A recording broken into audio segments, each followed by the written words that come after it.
Emmanuel Macron का भी जिक्र अब हम यहाँ पर करना चाहेंगे क्योंकि इमैनुअल मैक्रो चीफ गेस्ट के तौर पर इस बार कर्तव्य पथ पर जो परेड होगी वो देखेंगे। क्या मायने निकाले जाएं उनके इस भारत के दौरे के? पहली बात, अगर फ्रांस के प्रेसिडेंट यहाँ पर हैं, वो छठे प्रेसिडेंट हैं जो हमारे रिपब्लिक डे परेड में आए हैं। छठी बार फ्रॉम फ्रांस, जो कि हमारे लिए हाईएस्ट है। दैट मीन्स हम और फ्रांस के बीच में जो एक रिलेशनशिप है वो एक अलग लेवल पर जाता है। साथ ही साथ हमें यह भी ध्यान रखता है कि यह रखना चाहिए भी कि हमारा और फ्रांस का रिलेशन एक तरीके से सीमेंट होता चला जा रहा है, स्ट्रांग होता चला जा रहा है पिछले 25 सालों के अंदर। क्योंकि चाहे यूरोप का कोई कंट्री हमारा साथ दे ना दे, स्टार्टिंग फ्रॉम मिराज, उस समय भी काफ़ी प्रोटेस्ट हुए थे। एक समय था 71 में जब यूएस ने भी सैंक्शन लगाने की बात करी थी, तब भी फ्रांस हमेशा से हमारे साथ खड़ा रहा। साथ ही साथ मैं ये नहीं कहूँगा कि हमारा ही इंटरेस्ट है, फ्रांस का भी इंटरेस्ट है, बिकॉज हम उसके एक बिल्कुल रिलायबल, स्टर्डी और लॉन्ग टर्म परचेजर हैं। इन्वेस्टमेंट की हमारे पास स्कोप है। जब दोनों कंट्रीज के लिए विन विन सिचुएशन पैदा होती है तो दोनों ही कंट्री सिर्फ वो नॉन अलाइंड मूवमेंट के साथ नहीं रहते हैं, फिर वो सेलेक्टिव अलाइनमेंट के साथ रहना पसंद करते हैं। आई थिंक भारत ने ये डिसीजन लिया है कि किसको अच्छा लगेगा या नहीं वो खुद डिसाइड कर ले। अगर आप हमें जहाज दे सकते हैं तो जरूर दे दें। अगर यूएस नहीं दे पाया F-35 तो तुम्हारी प्रॉब्लम है, you lost it, France gained it. अगर आज हम स्कॉर्पियन फ्लाई पास देखने को मिलेगा सर, तो उनके विमान भी यस, वो राफेल आएगा। और मैं बता रहा हूँ, स्कॉर्पियन जो हम पनडुब्बी बना रहे हैं और जब आज हम ये सोच रहे हैं कि इस दौरान वो जो और हमने एडिशनल बनानी है उसमें उनका साथ हमारे साथ जरूर आए।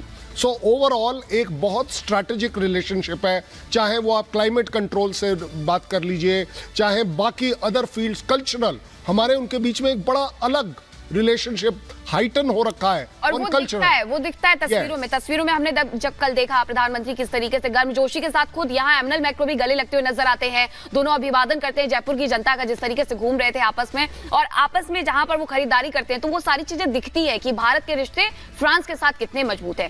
टी.के. पांडे जी, आपके पास आते हो क्योंकि परेड में फ्रांस की 55 सदस्यीय जो मार्चिंग टीम है वो भी यहाँ पर शामिल होने वाली है। उनका जो बैंड है वो भी यहाँ पर शामिल होने वाला है। क्या ऐसा पहली बार भी हुआ है कि अलग देश में जाकर के फ्रांस अपनी मार्चिंग टीम को लेकर के जाए, बैंड को लेकर के जाए? नहीं, ये दूसरी बार हो रहा है कि उनका कंटिजेंट भारत आया है। और अगर ध्यान हो, 2023 को कहा जाता है कि स्वर्णिम वर्ष है भारत और फ्रांस के संबंधों की सुदृढ़ता के लिए, क्योंकि प्रधानमंत्री खुद गए थे उन नेशनल डे पे, उनके वो गेस्ट ऑफ ऑनर थे। और जुलाई माह में ये उनका कार्यक्रम हुआ था और हमारा कंटिजेंट भी गया था और साथ में वायुसेना की टुकड़ी भी गई थी और सर्वोच्च सम्मान भी प्रधानमंत्री को दिया गया था। और जो कम होता है, 2 राफेल और 1 मल्टी रोल टैंकर, उनका आज ट्रांसपोर्ट टैंकर जो है आज फ्लाई पास में रहेगा। इस प्रकार से 51 जहाज़ों का जो फ्लाई पास हमको देखने को मिलेगा। और जनता कितनी होगी? 77,000 लोगों के सामने ये सभी कार्यक्रम होंगे। जहाँ तक बात है फ्रांस की, फ्रांस से हमें हर क्षेत्र में, स्पेस के फील्ड में भी हमारे साथ, उनके साथ समझौता है। और उनका एक हमारे साथ जो 2047 के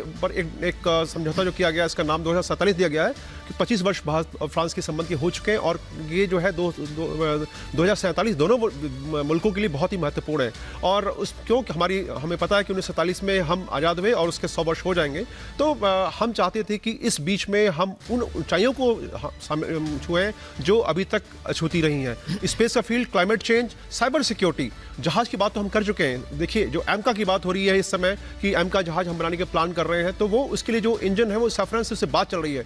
तो अभी बात चल रही है, अभी क्या फाइनल होगा देखा जाएगा, क्योंकि दूसरे इंजन भी रेस में है। तो जिस प्रकार से फ्रांस से हमारा साथ दिया है, स्पेशली इंडियन ओशन रीजन और क्वाड, जो एशिया पैसिफिक में जिस प्रकार से जियोपॉलिटिकल चेंजेस आ रहे हैं, उसमें फ्रांस ने भारत के साथ कंधे से कंधा मिला के आगे बढ़ने में मदद की है। तो देखना होगा कि हम इनको कैसे और आगे सुदृढ़ कर पाते हैं, क्योंकि कई क्षेत्र अभी हैं, हमें उनसे बहुत कुछ जानना होगा, क्योंकि वैमानिकी में और अन्य क्षेत्रों में वो काफी आगे हैं। हम उनसे ट्रांसफर में आगे हम और ज्यादा इस रिश्ते को मजबूत कर सकते हैं, जिसके जरिए दोनों देशों का जो विकास है वो भी और ज्यादा तेजी के साथ होगा और दोनों देश ही और ज्यादा मजबूत होंगे। क्योंकि मित्रता कैसी है, जेके बंसल टेक्नोलॉजी वो हमें साफ सीधे तौर पर दर्शाती भी है जब दोनों नेताओं को, दोनों दिग्गजों को हम एक साथ तस्वीरों में देखते हैं, चाहे बीते दिन की तस्वीर हो या उससे पहले की तस्वीरें हो।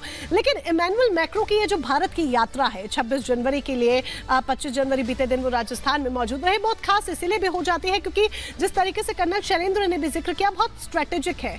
दो बड़े रक्षा समझौते हैं जिन पर दोनों दिग्गजों के बीच में मेगा प्रोजेक्ट्स को लेकर बातचीत भी हो सकती है। मैं चाहूंगी थोड़ा सा प्रकाश आप इन पर भी डालें क्योंकि 3 फ्रांसीसी डिजाइन वाले स्कॉर्पियन पनडुब्बियों की खरीद के लिए 2 मेगा रक्षा समझौते हैं, इसके साथ ही 26 राफेल M लड़ाकू जेट है। इस पर आप थोड़ा सा प्रकाश डालें कि किस तरह के ये समझौते हैं, अगर ये हो जाते हैं तो और कितनी मजबूती मिलेगी।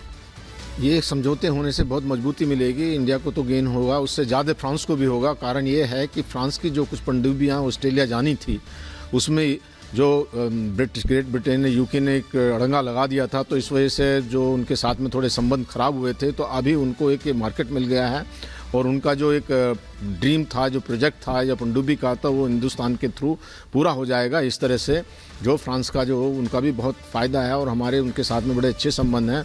और तो और जो हमारे सेकेंड वर्ल्ड वार में या फर्स्ट वर्ल्ड वार में जो सैनिक थे जिन्होंने वहाँ पे लड़ाई की है अलाइड फोर्सेस की तरफ से, फ्रांस में उनको सम्मान दिया जाता है। उनकी जो समाधि है उसके ऊपर भी जो है उनको सम्मान के साथ में हमारे प्राइम मिनिस्टर गए थे, तो ये उनको श्रद्धांजलि अर्पित की गई थी। तो इस प्रकार से देखा जाए तो फ्रांस हमारा बहुत ही एक सहयोगी है और जो ऑल वेदर फ्रेंड रहा है, किसी भी स्थिति में फ्रांस ने हमारे को साथ नहीं छोड़ा है। तो एक बहुत बड़ी चीज़ है कि यूरोपियन यूनियन, जबकि हालांकि अदर यूरोपियन कंट्रीज होते हैं, जर्मनी लीजिए या बाकी हैं, वो कई बार कोई चीज़ हमारे साथ में नहीं खड़े होते, पर फ्रांस हमेशा हमारे साथ खड़ा रहता है, जो कि एक बहुत बड़ी चीज़ है। जैसे कि पिछली बार 14 जुलाई को जब उनका बेस्टिल डे परेड हुआ था, मिलिट्री परेड, उस दौरान में चीफ गेस्ट बने थे अपने प्राइम मिनिस्टर नरेंद्र मोदी और हमारे यहाँ से एक स्क्वाड्रन लीडर यादव उस परेड के अंदर में थी और हमारा भी कंटिजेंट गया था। भारत की प्राइम मिनिस्टर का उनकी धरती पर एक सैल्यूट हुआ। तो ये बहुत गहरे रिश्ते और बहुत ही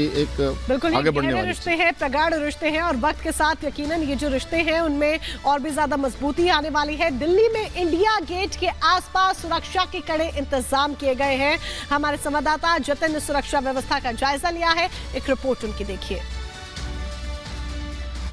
कर्तव्य पथ पर मौजूद है। कर्तव्य पथ पर ये कंट्रोल रूम बनाया गया है जहां से सीसीटीवी कैमरों के जरिए पूरे जो परेड रूट है उस पर नजर रखी जा रही है और आप देखेंगे तकरीबन 400 से ज्यादा कैमरे परेड रूट पर लगाए गए हैं जो कि विजय चौक से शुरू होकर लाल किले तक जाते हैं और उसके अलावा आसपास के तमाम जो इलाके हैं वहां पर 1000 से भी ज्यादा कैमरे हैं। आप देखेंगे कि अलग अलग विंडोज पर दिल्ली पुलिस की ये पूरी टीम है वो यहाँ पर डिप्लॉय की गई है और हर एक कोने की निगरानी यहाँ पर की जा रही है। सीसीटीवी कैमरों से हर एक इलाके पर नजर जो है वो रखी जा रही है। आप देखेंगे मल्टीपल स्क्रीन्स यहाँ पर बनाई गई हैं और उनके जरिए तमाम जो दिल्ली पुलिस के कर्मी हैं वो हर उस जगह पर निगरानी रख रहे हैं जो कि परेड रूट पर है और परेड रूट के आसपास के जितने भी इलाके हैं वहां पर बारीकी से दिल्ली पुलिस की टीम मॉनिटरिंग करती हुई नजर आ रही है। आप ये स्क्रीन देखेंगे, ये पूरा कर्तव्य पथ है जहां से परेड गुजरेगी, जहां पर दर्शक बैठेंगे, तमाम जो वीआईपीज बैठेंगे।